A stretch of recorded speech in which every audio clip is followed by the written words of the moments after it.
the same reason, trying to make sense of it all. So when I wound up in my first psychology class in college, I just happened to take it because I had to pick an elective. And as I sat there learning, it was the first time I ever was excited about learning. It was the first class I ever looked forward to going to.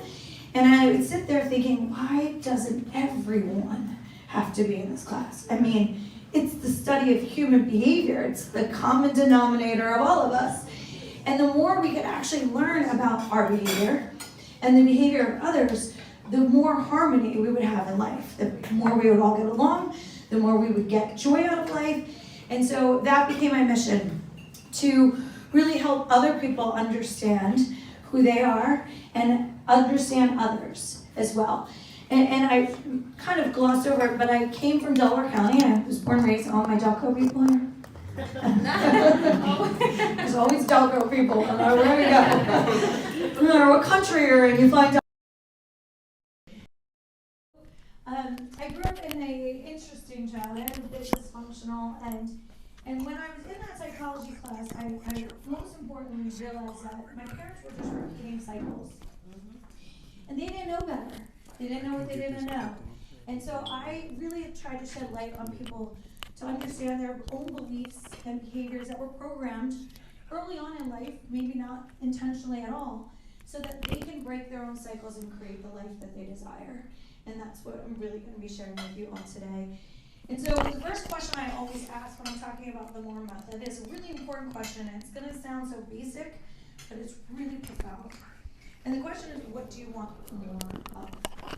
Now, I know all of you are goal setters in here, but this question is a bit deeper, more authentic to who you are when you say, what do you want more of?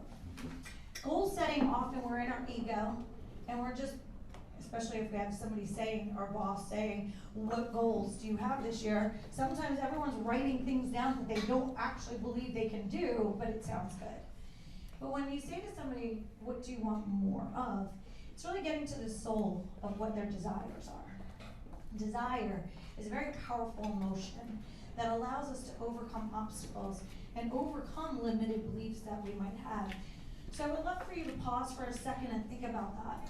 What is it that you want more of? Now, I know people will often say time and money, right? We all want more time and money. But this goes deeper. When someone says to me more money, I'll say to them, but why? Why more money? Well, I want to provide for my family, but why? Well, I'm sending my kids to college, I know, but why? And as I start to peel it back, I get to the root of the desire.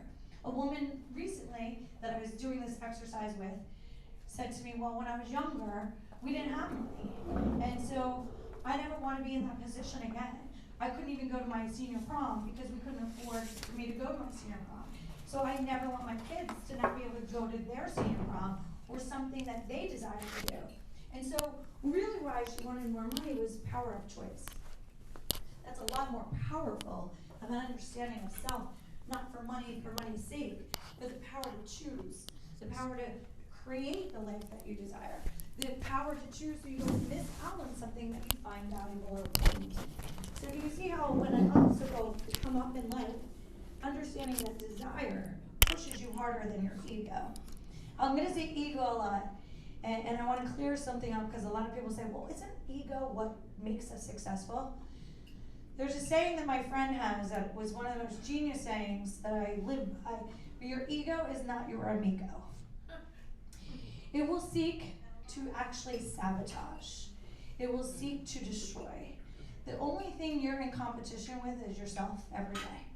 You being better than you were yesterday, and you being better than you were the day before, and seeking to be better every day going forward. That's the number one competition. If you do that well, you'll do everything well.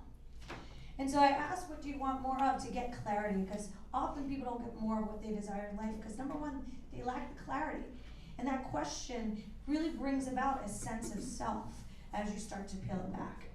The second reason people don't get more of what they desire in life is because when they were younger or some stage in life, they set some goals and didn't meet them. And then they felt disappointed in themselves. And so instead of stretching themselves further, they started to minimize their goals for fear of disappointing themselves. And so when you minimize your goals, or you minimize your desires, you minimize your potential. We can't stretch if everything's easy. We stretch and grow when things are hard, when they're challenging, when we overcome obstacles, when we have to face fears, when we have to learn something new that even might be scary. And so when we expand our goals, then we can stretch. And even if we don't meet them, it's okay. Because we become more in the process. And that's the objective, always becoming more.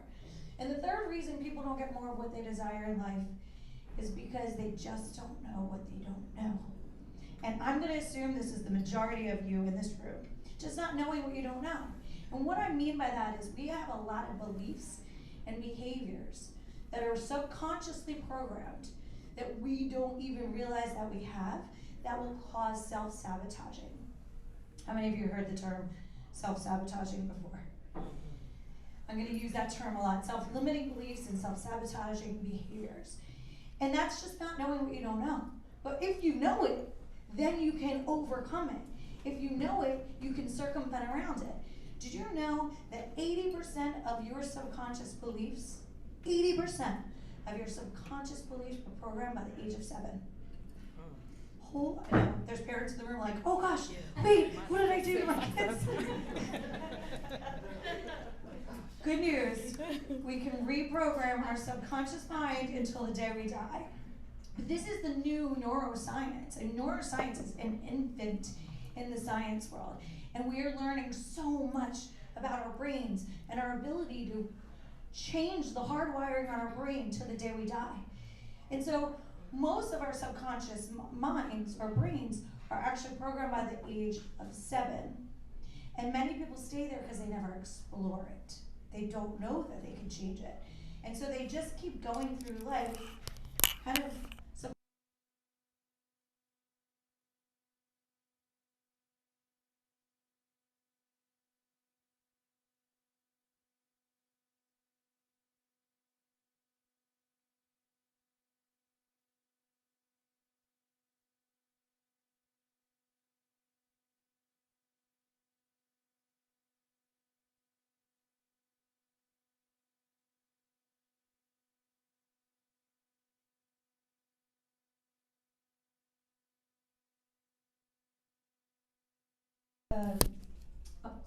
a very important point here. Your conscious mind is only 20% of what's operating every day. This is average, right? The conscious mind is often editing things or maybe thinking about things, but it's the subconscious mind that's driving us on the majority of the day. And the more that we can be aware of that, the more we can reflect and audit. I'm going to use the word audit a lot too, to get more clarity as to what is in the subconscious programming to change it. And so here's where it begins. The More method came to be because I wanted to create a formula or a format that anyone at any stage of life can use over and over and over again. Whenever you get stuck, whenever you realize, oh, I keep repeating that pattern, oh, I keep dating the same person with a different name with the same result. Oh, I keep getting another job and I keep getting the same result. That's because the subconscious mind is reprogramming or repatterning the same behaviors. Anytime you get the same result, you have to change something in your programming. And so, in order to get more of what we desire in life, we first have to become very aware of what we desire, and then we begin to visualize what we desire. This is building the foundation of your home, okay? So any foundation of any building has to have a solid foundation, or if storms come, what happens? I mean, you're all in real estate in some aspect here. What? Those of you giving out mortgages don't want a foundation that's not solid, right? And so everyone wants a solid foundation. And this is what happens. Often we as people haven't built a solid foundation first. And the foundation begins like this. We begin to get clear as to what we want, and then we begin to visualize what that is that we desire. Visualization is a very, very powerful psychological tool.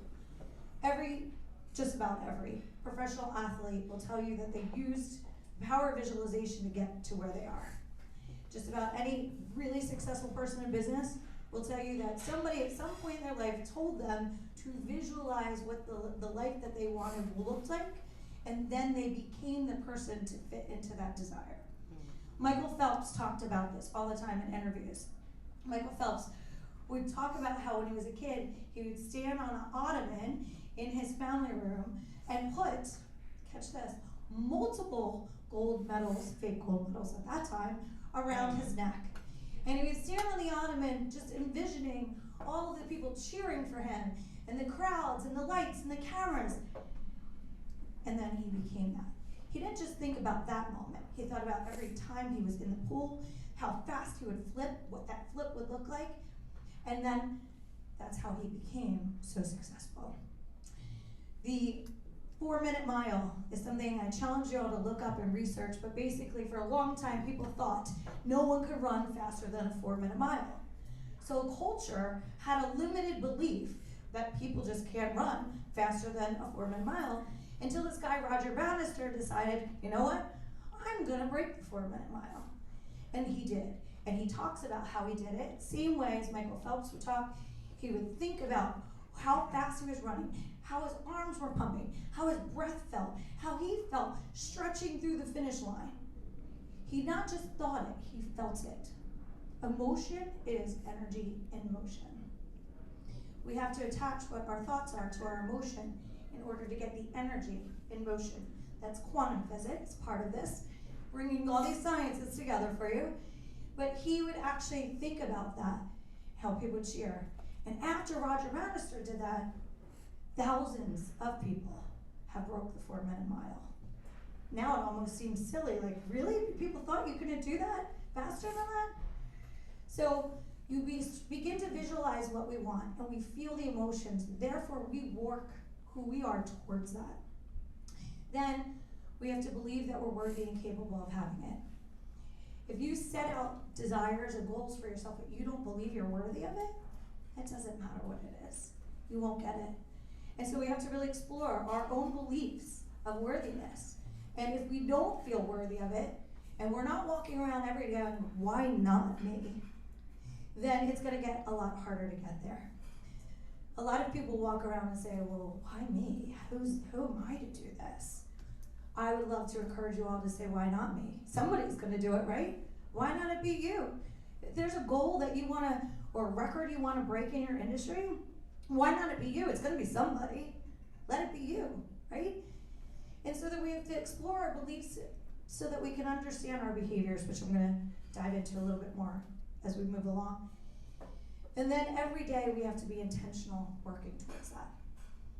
Intentional, meaning waking up and thinking about our day before we actually go through it. Before you even get out of bed, just visualize how you want your day to go. What's that meeting gonna look like? What is the point of the meeting? Do you know how many people go into meetings, or I'll ask this question, how many of you have ever been in meetings for an hour and you walk out and you're like, what just happened for an hour? Because there was no intention. No one set the intention. The person setting the meeting should have clarified the intention. Anytime you set a meeting with anyone, you will get more meaning out of the meeting or the call if you set an intention in advance. Then there's an expectation. Now you can move through the conversation with a lot more clarity, with a lot more concise conversation, instead of everyone sitting there going, why are we here again? What's this were you just here for coffee and food? And so setting your intentions every day to yourself and to others allows you to get more out of every experience in life. And so now that we have the solid foundation, I'm going to go into the acronym of MORE for you. And you can use this acronym, as I mentioned, at any stage of your life where you feel like you want to elevate. Our elevation, our personal evolution, is a lot like riding in a hot air balloon. And I use this analogy so that everyone can really understand how the system of evolution, personal evolution, works. So it's like riding in a hot air balloon. And when you're riding in a hot air balloon, before you take off, what do you have to do? Get rid of some sandbags. Now let's just say we're doing this in Central Park. and you decide, I want to take off in this hot air balloon, you get rid of these sandbags. The sandbags are symbolic of your stuff, your limited beliefs, and the behaviors that are keeping you down. Or if you don't get rid of them, you'll not go up.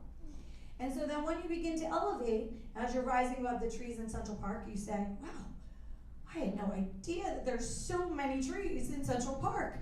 Because your perspective before that was only walking through Central Park. Now you're above the trees and you see it differently.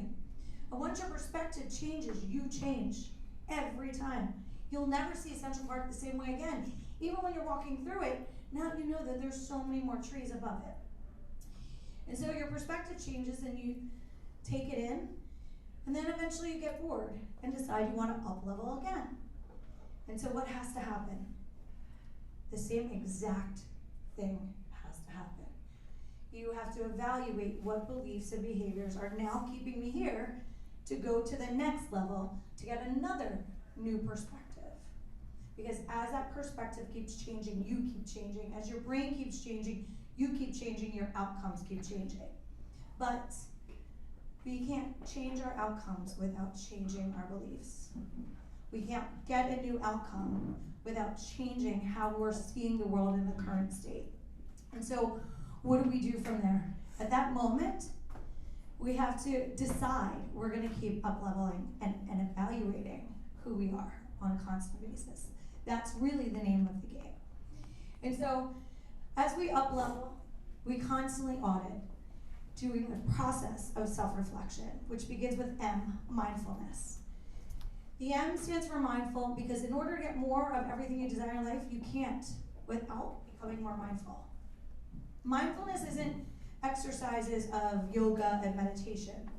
Those are part of how you can become more mindful. They're exercises of getting centered, getting quiet, helping your mind meditate. But mindfulness is really about becoming a self-auditing person, reflective, on an ongoing basis, becoming more self-aware of on an ongoing basis the thoughts that you're thinking, the quality of the thoughts that you're thinking.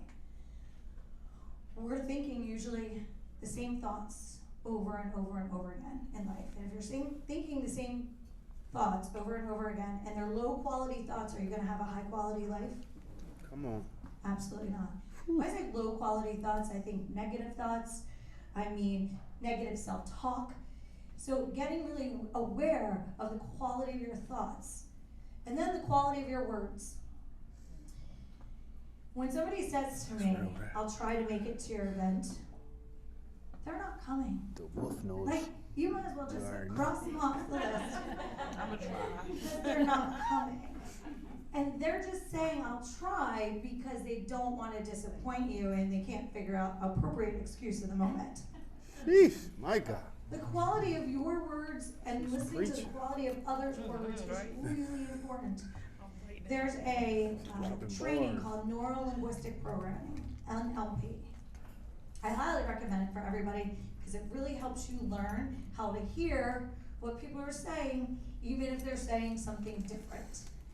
You can do a quick online course just to get an introduction to it, and it really is a game changer.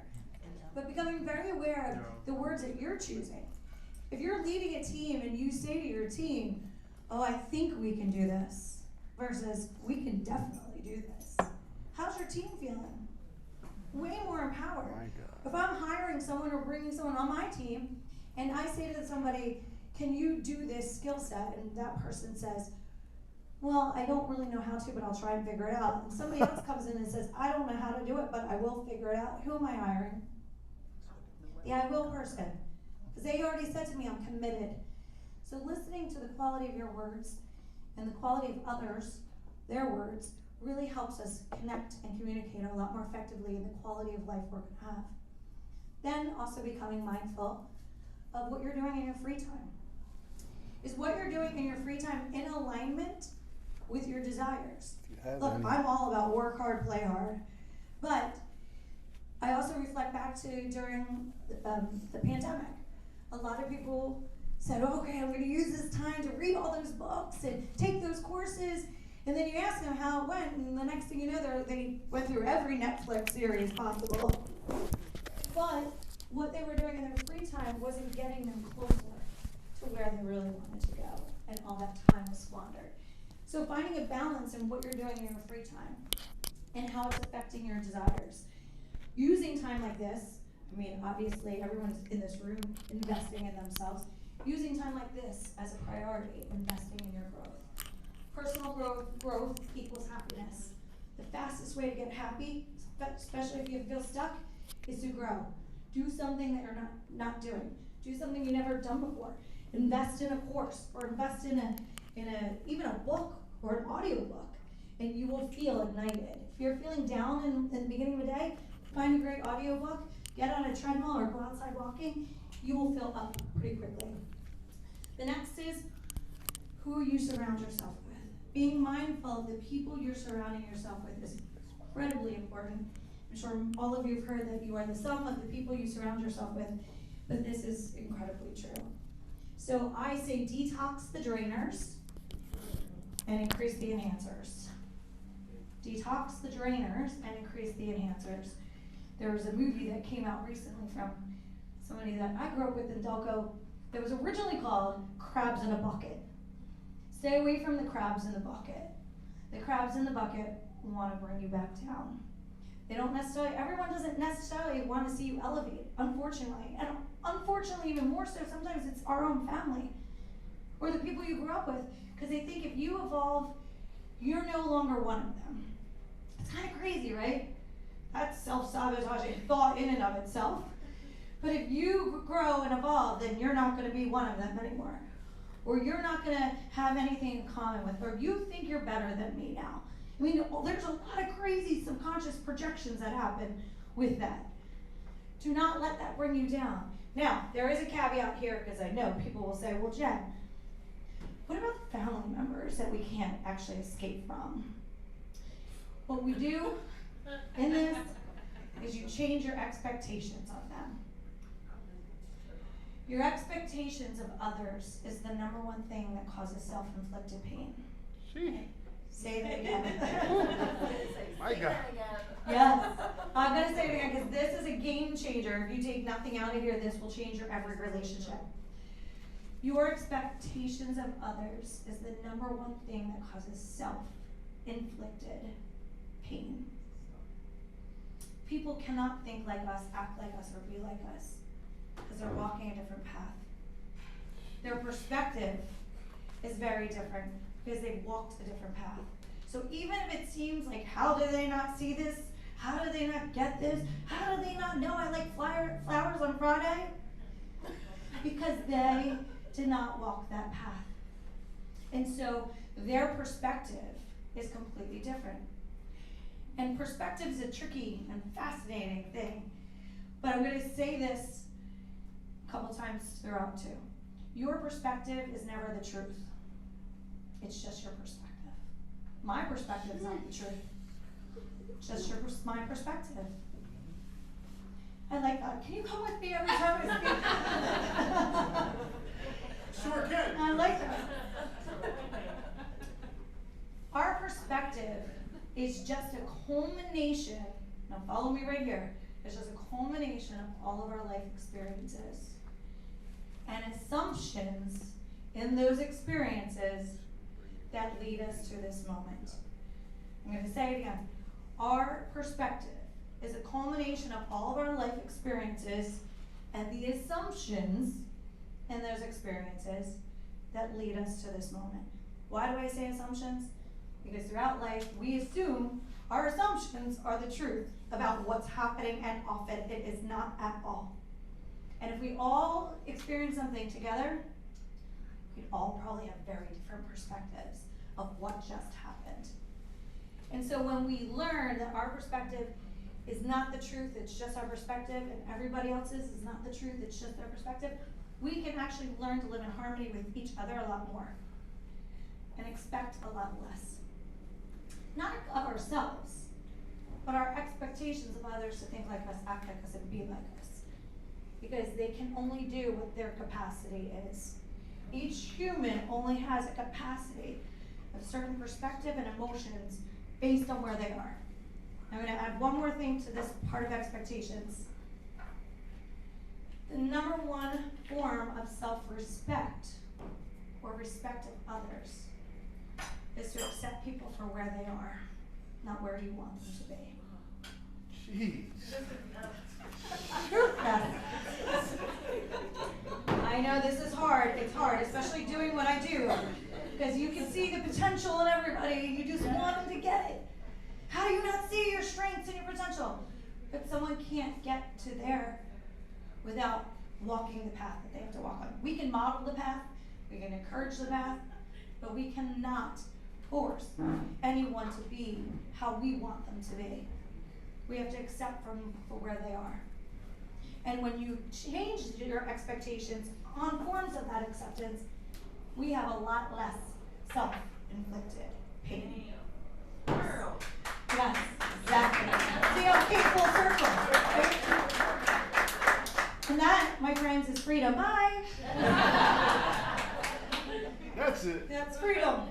Freedom of letting go of other people's stuff being our stuff. Freedom of our stuff. And so becoming more mindful of the people that we surround ourselves and how they make us feel, or how we choose to feel, by the way. It's all our choice. No one can take away your power. No one can make you feel any way that you don't want to feel, which I'm going to go to in just a few more minutes. But the next thing is being mindful of how we treat ourselves. Self-love, self-care. Now this, I'm not going to get into like a whole like nutrition conversation, which I could because I love it, but how we choose to treat our bodies on an ongoing basis will affect how we feel. So we have a holiday coming up. How's everyone going to feel about 6 o'clock on Thursday? Your most energetic version self? Absolutely not, right? So knowing and understanding this, I slept, unfortunately, just like 2 hours last night. I'm okay today, but if I did that again tonight, you think I'll be my best version self? Absolutely not. By the way, that only happened because my daughter was flying from Arizona. I kept waking up. She was on a red eye. I kept waking up all night making sure she got home. So, you know, that feeling, right? So, anyway, understanding how we hydrate. Hydration, we're made up of over 80% water. If we're dehydrated, we're tired. If you have a headache, before you take aspirin, say to yourself, did I drink enough water today? And if you did, chug some water, and then wait before you take that aspirin, because chances are you're dehydrated. How we sleep and prioritize sleep. How many of you are good sleepers in here? This is actually a way greater amount than in most, this is a larger percentage than in most crowds. It's usually like 20% in most crowds. I'm going to give you a couple tips real fast on sleep. Number one, and this is such a little trivial fact, but a lot of people walk away going, I can't believe I never knew this before. White noise. Old school box fan. White noise is really important, and you guys know why? The first noise that every one of us heard was in our parents' room, our mother's room, and that's white noise. And so even though we're adults, we actually feel lulled and calmer when we hear the white noise. So that's why white noise helps people sleep. It also drowns out the outside noise. Other things is food. Again, this is not going to get a nutrition thing here, but energy management is what I'm going to get into in mental clarity. So I used to be a sugar addict. Clearly was a sugar addict. It was my coping drug of choice as a child through my traumatic childhood. But what it does is it actually sends a spike of insulin, and then it numbs your brain, which is why I call it a coping drug of choice. It numbs your brain, literally numbs your brain, and then you plummet afterwards and exhausted. So, I'm not saying people can't have it. I'm just saying, would you want to have that before a big meeting? Absolutely not, right? So I actually broke that addiction when I had my twins because I felt so sleep deprived for like ever. And I realized that I no longer had time to feel tired because I valued my energy so much more than being tired at that point. Because when you're younger, you don't even think about it. You're just like, oh, well, I'll just sleep tomorrow. I'll sleep next year. I'll be fine. And then all of a sudden you get older and you're like, I'm exhausted and I can't function. And literally can't function. So I changed my belief and here's we're moving into the next thing, becoming more mindful of your beliefs. This could be an hour or 3-hour lecture right here. We're gonna make it as brief as possible. Your beliefs, like I mentioned, are often programmed. I just told you my subconscious belief attached to sugar, right? Because I've evaluated that at this stage of my life. But as a kid, it was just, I don't feel safe, or I feel like I'm in a state of trauma, so I reach for a sugar cube, or birthday cake icing, or whatever it was at that moment. Because it gave me, subconsciously, a sense that I was looking for to feel better in that state. And so, my belief was, for a long time, that sugar was my friend. Not a conscious belief, a subconscious belief, sugar was my friend. Until I realized it was my foe, because it was stealing my energy. So I changed my belief.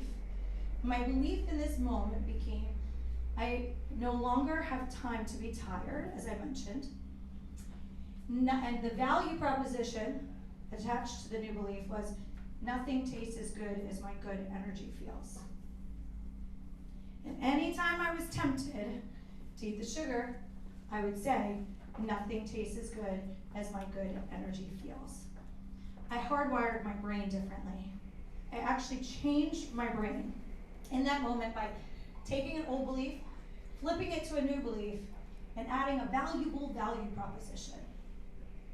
Now I'm going to give you another example of this because this is Neuroscience 101, but it's so powerful in getting more of what you want in life.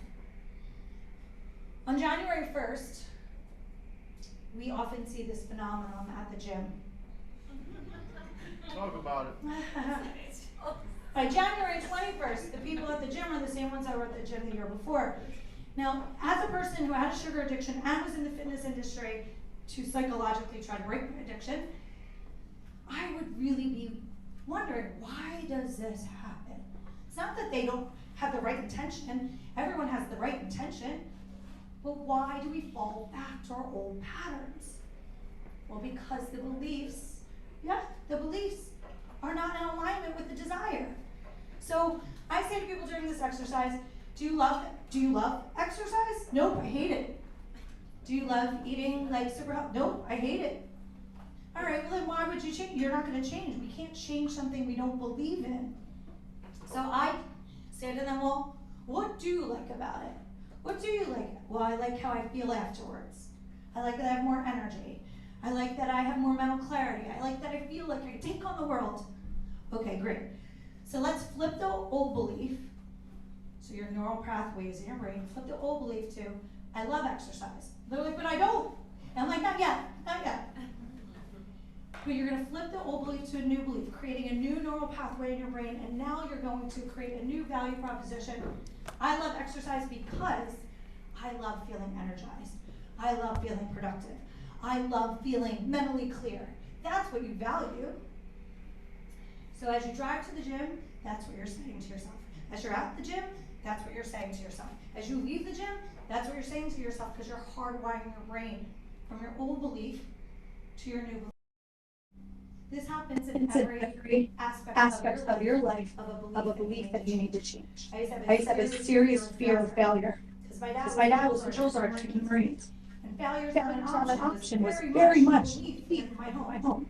But guess what? If you teach a child failure is not an option, they're going to do anything that they can do to not do something they can fail at for fear that they're a failure. So I had to change that belief. Flip the belief. We're going to do the process one more time. I flip the belief to I have more fear for correct than I have a failure.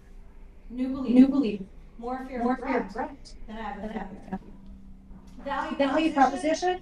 Failure is just part of the process on the journey to success. No one is successful without having bumps in the road. And so how they deal with it is how they succeed.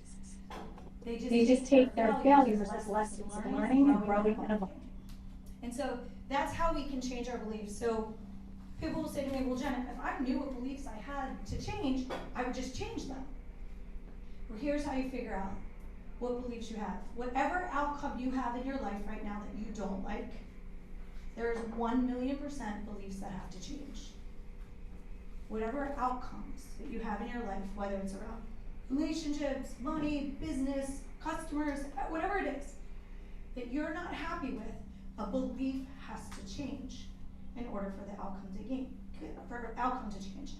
So really start to evaluate, what's that thing, and now what could I possibly be believing to change that belief to something different, to get a different outcome. And so when we become mindful of all those things, the quality of our thoughts, the words that we choose, the people we surround ourselves with, how we're treating ourselves, the beliefs that we have first and foremost, we become more and we get more out of life. The next is the O, which I already jumped ahead and went through, but the O is our optimizing our physiological state is in direct proportion to your mental and emotional state. How we treat ourselves is how we affect how we feel. Jumping ahead to the R, learning how to be more responsive versus reactive. This is the emotional intelligence component. I saw this movie many years ago called The Way of the Peaceful Warrior. It's a lot like Karate Kid. There's a master and a student, and the student wants to get to this goal without doing the work. We've all been around that, right? Where everyone just wants to jump ahead the fundamental skills to get to the result. Well, sometimes you can get to the result, but you're always going to slide backwards without getting the fundamental skills down.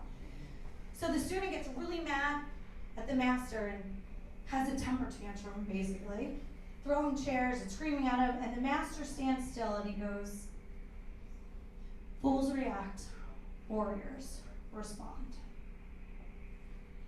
And I was like, whoa. Growing up in a lot of really reactive behavior, that was like game changer. I want to be the warrior, not the fool.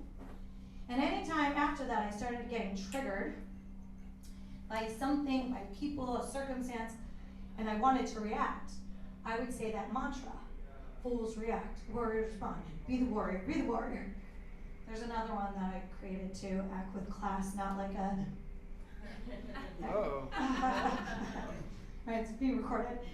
So those mantras, you keep hearing me say mantras or affirmations. Those are how you repeat something to your brain to change your brain. And so learning to be more responsive versus reactive is about learning how to have more emotional control. And often we have to begin the emotional control with our mental control.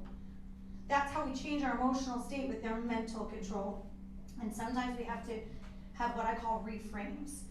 And so learning how to pause and assess, why am I feeling this way? Is this really real?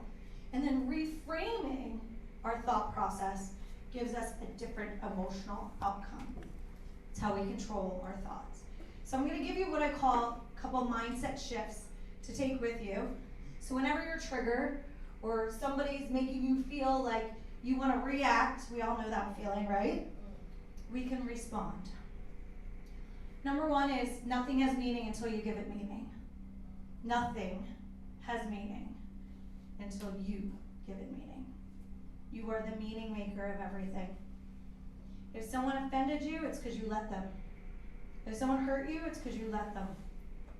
If somebody said something to you that you didn't like, or people will say, no, that person stole from me, that person cheated on me. But what meaning did you give it? The meaning is on them, really. If they're cheating and stealing, that's their character flaws, not yours. So you either had two choices: to give them power or keep your own. To allow your decision of what meaning you give it to hurt you or help you. It's literally the only two choices. Is it hurting you or helping you, the meaning you've given it? And we then have a choice in our own power to say, I'm not going to give that person my energy. I'm not going to give that person my power. I'm not going to be a victim to the circumstance. I will be a victor. And so, and gloss over my childhood a little bit, but I grew up with a brother only 11 months older than me. We had the same exact childhood. And he gave our childhood a victim meaning. And I gave it, nope, that was a training ground of my success. It taught me how to be adaptable. It taught me how to be resilient. It taught me how to give every skill set that I needed to survive. As you can imagine, my brother's life is 180% opposite of my life, because the meaning that he gave our childhood. And so any story you have in your life right now that you don't like, you can change it. Anyone that did something to you, change it. Take your power back. Any story that you had of victimization in your life, that you're mad at someone, you're angry, you're holding, take your power back. Change the story. Like I said about my childhood, my meaning was, no, this was a training ground of my success. I wasn't a victim to that. It was amazing. I learned all these skill sets. And so the next one is hurt people, happy people don't. And you're getting triggered by somebody. Recognize, hurt people, happy people do not hurt people. There's no reason to. There's no reason to hurt somebody when you're happy. I taught my kids this when they were little, knowing that they were eventually going to go in middle school as girls, and things get a little hairy sometimes. So I taught them, hurt people, happy people don't. And I also taught them that we live in the drama-free zone. Please keep drama out of our space. We live in the drama-free zone. So when this little girl was picking on another girl, my one daughter, Madison, stepped in and said, we live in the drama-free zone. Please keep drama out of our space. And then she said, you can become our friend again when you learn to be a better friend. And I was like, wait, I didn't teach you that. She said, yes, you did. You said, hurt people. And her parents are going through a divorce right now, so I think she's just in pain. And so I think when she isn't in pain anymore, she become a better friend. Kids, man, they get this stuff way better than adults often. And so they didn't alienate her forever. They just gave her the option to become a better friend. And so she did. She's literally their best friend in the world. She came to every family vacation with us. But I often think, what if they alienated that young girl going through that? What if they shunned her? What if they made her the odd girl out in that situation? What could have happened to her? I don't know, but probably not as good of an outcome as today. And so I learned something from my daughters at that moment.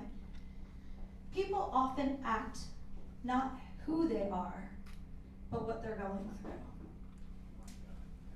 People often act not as who they are, but what they're going through. None of us are our best self when we're going through something. Are we? No. But if we can acknowledge that in ourselves, we can acknowledge that in others.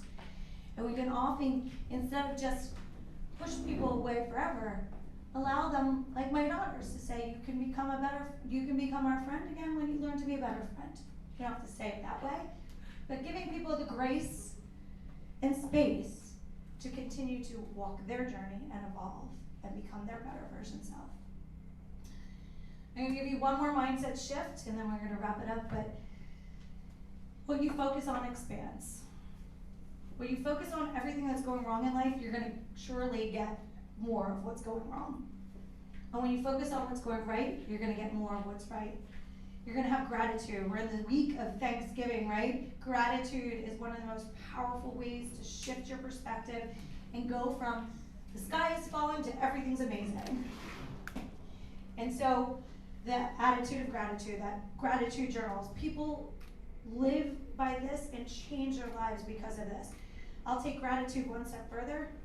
A higher energy in quantum physics above gratitude is appreciation. It's the expression of what you're grateful for. And the higher energy state, the highest energy state in quantum physics is love.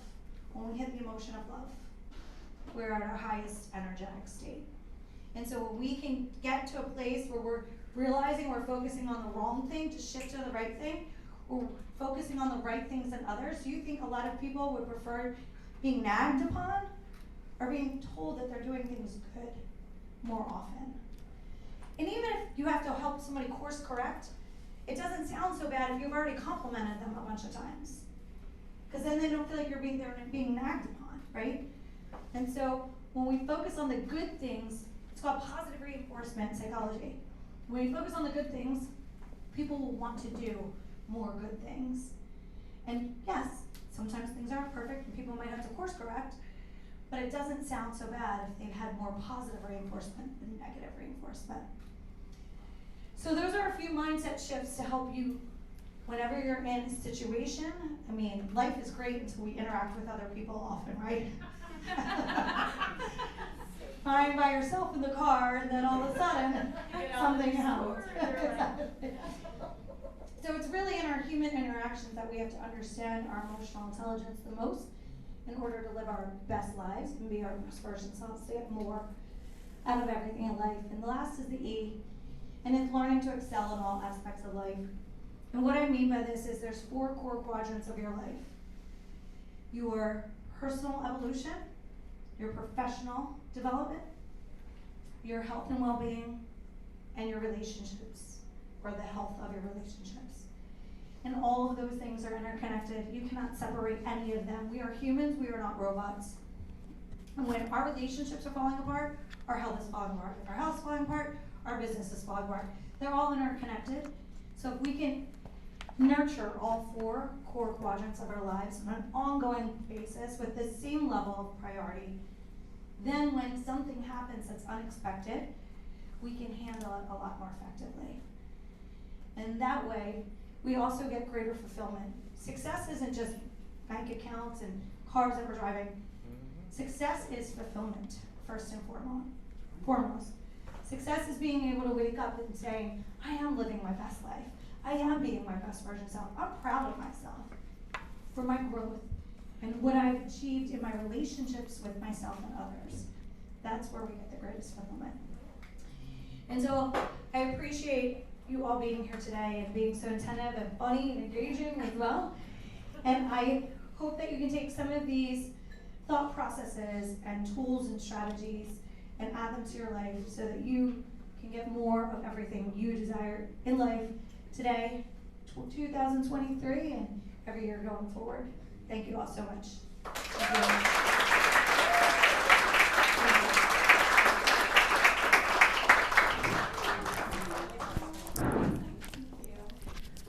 Well, that's it, everybody. No, I don't need them, but thank you, Justin. I can't follow that. There's nothing to say. Except for there is dessert coming out. Thank you. Yeah. Thank you, everybody, so much who took the time to come. Please hang around and stay if you can. There are special treats coming out, and thank you again. I hope you all have a wonderful Thanksgiving and happy holidays.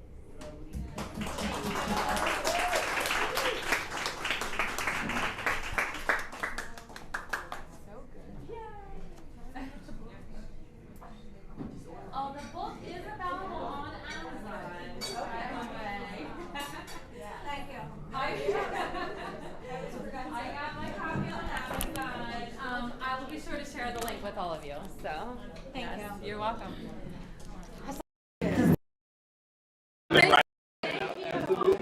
Formula to get more. That was dope.